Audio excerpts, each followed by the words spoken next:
Doctor साहब, supreme court में additional registrar को जारी शो कॉज नोटिस के खिलाफ इंट्रा कोर्ट अपील वापस लेने पर खारिज कर दी गई है। जज साहबान लड़ रहे हैं आपस में, सुने, और एक दूसरे को तौहीन अदालत का भी कह दिए जज साहबान ने सुप्रीम कोर्ट की। कितने दुख की बात है, कितने अफसोस की बात है। और कैसे चलेगा ये सिस्टम, निज़ाम, ये अरेंजमेंट कैसे चलेगा जहाँ पे जज साहबान एक दूसरे को तौहीन अदालत का मुर्तकब करार दे रहे हैं। तो ये तो नहीं चल रहा, ये अरेंजमेंट तो नहीं चल रहा। देखें, पार्लियामेंट, ब्यूरोक्रेसी और तमाम सुप्रीम कोर्ट ऑफ पाकिस्तान के जज साहबान ने आज जो गुफ्तगू हुई है सरेआम, इससे पहले ये था कि सुनते थे हम, तो इस पर बात नहीं करते थे ज़्यादा, सुनते थे कि ये इस तरह से इख्तलाफात हैं, लेकिन ये कि आज तो सरेआम बात हुई है। तो ये अब उन शख्सियात, हमारी अगर अकाबरीन को ही अंदाज़ा नहीं है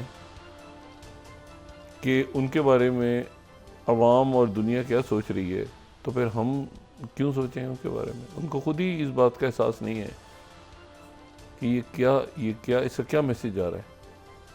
तो ये तो कहीं पर भी नहीं हुआ, ये मुल्क की तारीख में भी शायद एक दफ़ा वो नवाज शरीफ साहब के दौर में इस तरह से हुआ होगा या हुआ होगा नहीं, हुआ था कि दो बेंच बन गए थे। लेकिन ये तो बहुत ही अफसोसनाक, और इसके ऊपर मतलब कमेंट नहीं किया जाए तो बेहतर है। ये इस अरेंजमेंट के अंडे बच्चे हैं ना, जो अरेंजमेंट इस मुल्क में बैठा है। तो मसला ये है कि वो अरेंजमेंट जो है वो अपने उसके नतीजे में वो बढ़ता जा रहा है पोलराइजेशन। तो ये तो नहीं चल पा रहा, और इसमें सब कैसे निकलना है ये देखना है। हालात फैसला करेंगे, वक्त फैसला करेगा, पॉलिसी मेकर्स फैसला करेंगे, आवाम करेगी।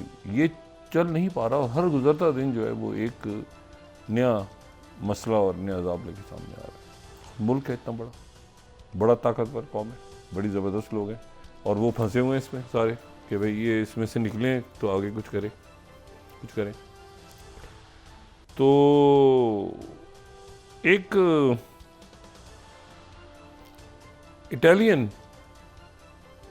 सयाह बड़े ज़बरदस्त, अमेरिगो वेस्पूकी,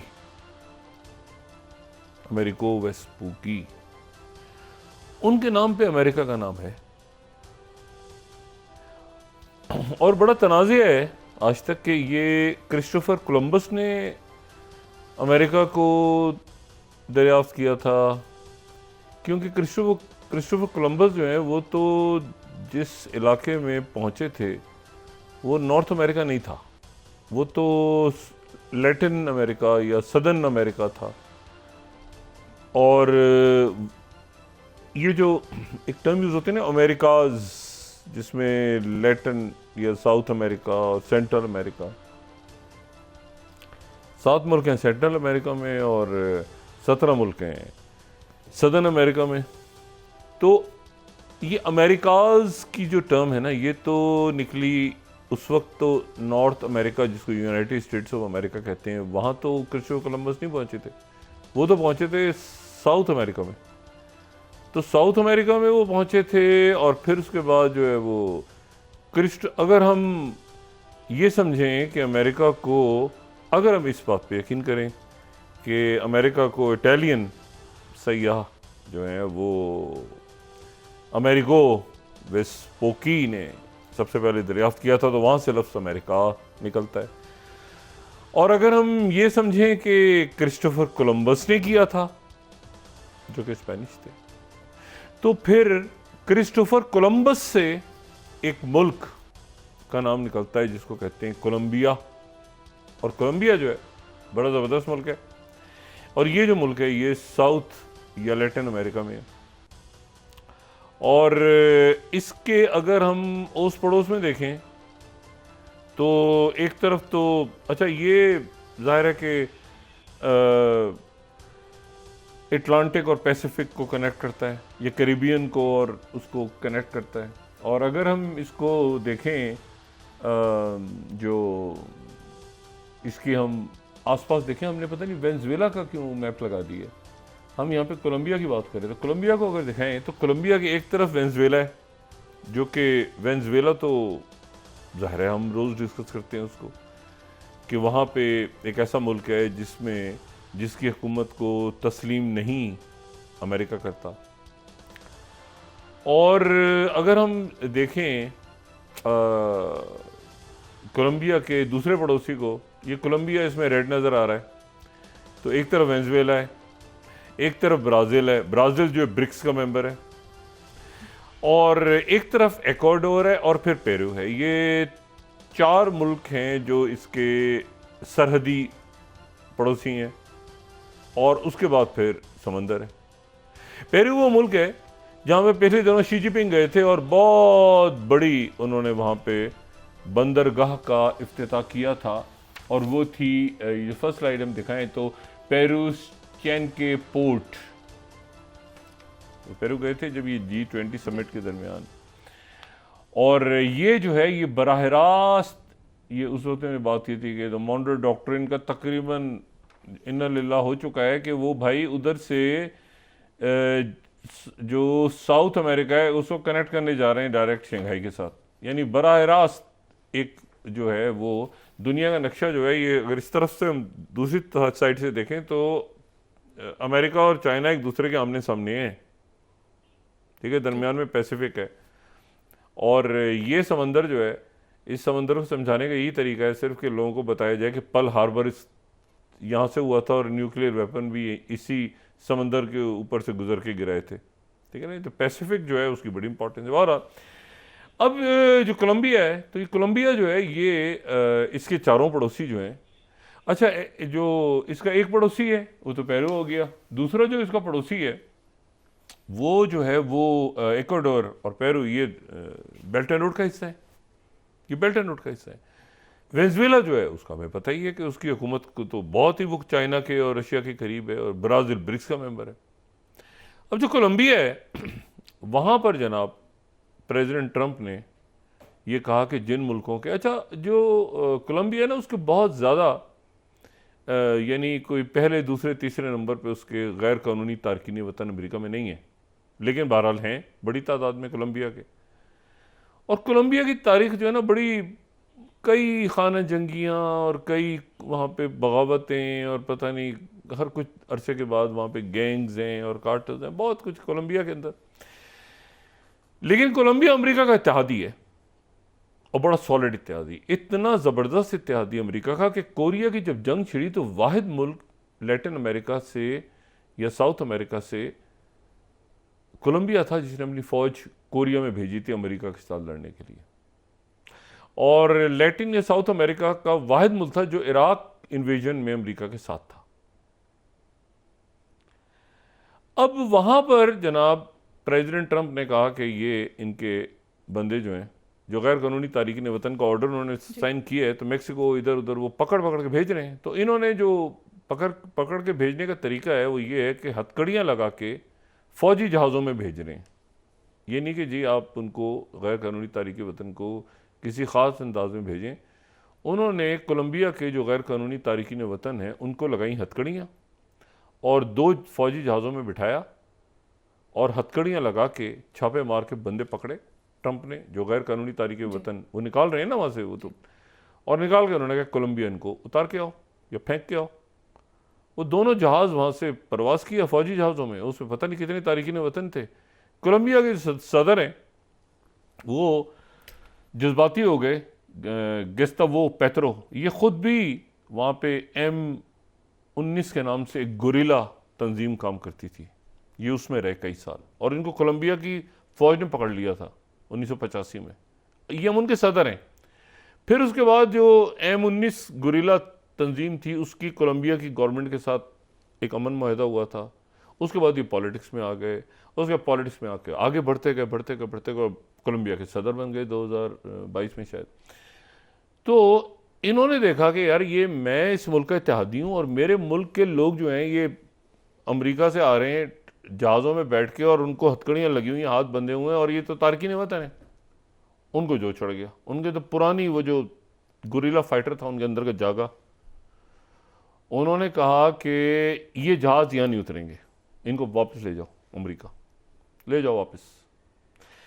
उसके बाद जनाब उन्होंने जो है वो पे दर पे उन्होंने ट्वीट करने शुरू किए कि ये सफ़ेद फार्म अपने आप क्या समझते हैं, जो ग़ुलाम बना के यहाँ ले जाते रहे हैं, इनकी हैसियत क्या है, और मैं तो इनके हाथ पे लड़ना पसंद नहीं करता। ये हैं कौन, इनकी ये कौन है, ये ट्रंप और ये अमेरिका और ये सारे। और जनाब पता नहीं वो टुन थे या क्या था, खुदा जाने, या होश में थे क्या था। और ट्वीट पे ट्वीट, ट्वीट पे ट्वीट, उन्होंने गुरीला जाग उठा। M19 तंजीम का 1985 वाला, उन्होंने जनाब ट्वीट डालने शुरू कर दिए कोलंबिया के प्रेसिडेंट ने। उसके बाद जनाब जो डोनाल्ड ट्रंप साहब हैं, उन्होंने जनाब ट्वीट किया एक्स पे। वो ट्वीट ज़रा लंबा है लेकिन वो ट्वीट बड़ा इंपॉर्टेंट है। उन्होंने कहा, वो कहते हैं, I was just inform that 2 reputation flights from United States with a large number illegal criminals were not allowed to land in Colombia. अच्छा, this order was given by Colombia Socialist President Gustavo Petro, who is already a very unpopular among his people. बड़ा गैर मकबूल शख्स है और ये criminals को इसने उतरने से वो कर दिया है। अच्छा जी, तो इसके बाद So I have directed my administration to immediately take the following and urgent and decisive retaliatory measure. फौरी तौर पे एक कदम उठाओ। क्या कदम? Number 1, emergency 25% tariffs on all goods coming into United State. 25% सब पे डाल दो टैरिफ, और एक हफ्ते में 25 से 50 कर दो। नंबर 2, तमाम वीजा जितने उनकी गवर्नमेंट के ऑफिशियल्स हैं, जितने अलाइज हैं, जितने सपोर्टर हैं, सबके वीजा कैंसिल कर दो और सबको फड़का दो, ठीक है। और उसके बाद visa sanctions on all party members, family members, supporters, Colombian government के जितने सपोर्टर, आगे पीछे कोई नाम लेने वाला, कोई झंडा लगाने, सबको उठा के पटक दो। इन सब के ऊपर जो है वीजा सैंक्शन लगा दो। उसके बाद border protection, inspection, Colombian nationals, cargo, ये वो सारा ठोक धबड़ दो टोटल। उसके बाद है ना बैंकिंग, फाइनेंशियल, इनके सारा चढ़ाक पटाख करके कोलंबिया को, ये इनका इत्तेहादी है कोलंबिया। ये जो है ये बिगिनिंग है, ये ज़हन में रखना। We will not allow the Colombian government to violate its legal obligation in regard to the criminals force to United States. अच्छा जनाब, जब ये हुआ, साथ ही उधर मार्को रूबियो जो सेक्रेटरी हैं, उन्होंने वो जो बोगोता उनका शायद कैपिटल है, उधर कोलंबिया के कैपिटल में कहा कि सारे ये बंद करो, वीजे पाबंदियां, बैंक वैंक आगे पीछे दाएं बाएं, ये 5-10 मिनट लगे कोलंबिया के प्रेसिडेंट को, वो जो 100 या 105वीं मंजिल पे वो चढ़े हुए थे, या उनको चढ़ी हुई थी, वो उतरे और उतर के वो ज़मीन पे उतर के उन्होंने हालात का जायज़ा लिया और फौरी तौर पे उन्होंने कहा कि दोनों जहाज़ जा रहे थे उनको वापस लाया जाए, बल्कि मज़ीद जहाज़ लाए जाए। जितने इलीगल इमिग्रेंट्स हैं दूसरे मुल्कों के भी, हमारे भी और दूसरे मुल्कों के, सारे यहाँ ला के फेंक दें, हम हाजिर हैं। अच्छा जी, उसके बाद जनाब फिर वाइट हाउस की तरफ से एक ऐलान फतह हुआ कि ये जो है ये एक मैसेज है, और ये ना सिर्फ कोलंबिया के लिए मैसेज है बल्कि बाकी दुनिया के लिए भी मैसेज है कि भाई अगर आप ट्रंप की बात नहीं मानेंगे तो ज़्यादा देर नहीं लगेगी, ट्रंप बात नहीं करेगा, ट्रंप कर देगा। तो जो बात आपसे कही गई है आपने वो करनी है। ये अभी प्रेसिडेंट ट्रंप का 1 हफ्ता मुकम्मल हुआ है, आज 27 है, 20 तारीख को उन्होंने हलफ उठाया था। तो 1 हफ्ते में कनाडा, उसके बाद ग्रीनलैंड, डेनमार्क की प्रेसिडेंट को फ़ोन, कनाडा के बारे में पहली बात कर चुके हैं वो, यूरोप के बारे में वो बात पहले ही कर चुके हैं, और ये उनके इत्तेहादी मुल्क हैं, US8, बाकी जो पाबंदियां लगी हैं इलीगल इमिग्रेंट्स और ये, और उसके भी देखना है कि अभी क्या उसके असरात आते हैं बाकी दुनिया पे। लेकिन उन्होंने दुनिया को ये मैसेज दिया कि मैं ये कर सकता हूँ, कि मैं कोलंबिया के साथ करता हूँ। और उस वक्त जब मार्को रूबियो अपना जो पहला दौरा है सेक्रेटरी स्टेट का पहला दौरा जो है वो अनलाइक जो हमेशा सेक्रेटरी स्टेट्स करते रहे, जो बात पहले भी की थी कि वो या तो किसी एशियन कंट्री का करते हैं या अपने किसी अलाय यूरोप में करते हैं, जर्मनी, जापान, इधर उधर किसी, लेकिन ये अपना पहले दौरे का आगाज़ ही लैटिन अमेरिका से कर रहे हैं, एल सल्वाडोर से, और उसके बाद वो जो है वो डोमिनिकन रिपब्लिक जाएंगे, ग्वाटेमाला जाएंगे, यहाँ पे जाएंगे। ये सेंट्रल और साउथ अमेरिकाज दोनों को मिलाकर, और कैरिबियन, इनको मिला के अमेरिकाज कहते हैं। इनको अलग करते हैं अमेरिका से, जो कि north America, United states of America है। ठीक है, वैसे अमेरिका का बात की जाए तो अक्सर लोगों के ध्यान में तो यूनाइटेड स्टेट्स ऑफ अमेरिका ही आता है, लेकिन वैसे इसको जो प्रॉपर वर्ड्स हैं वो सेंट्रल और सदर्न अमेरिका अलग अलग भी कर सकते हैं।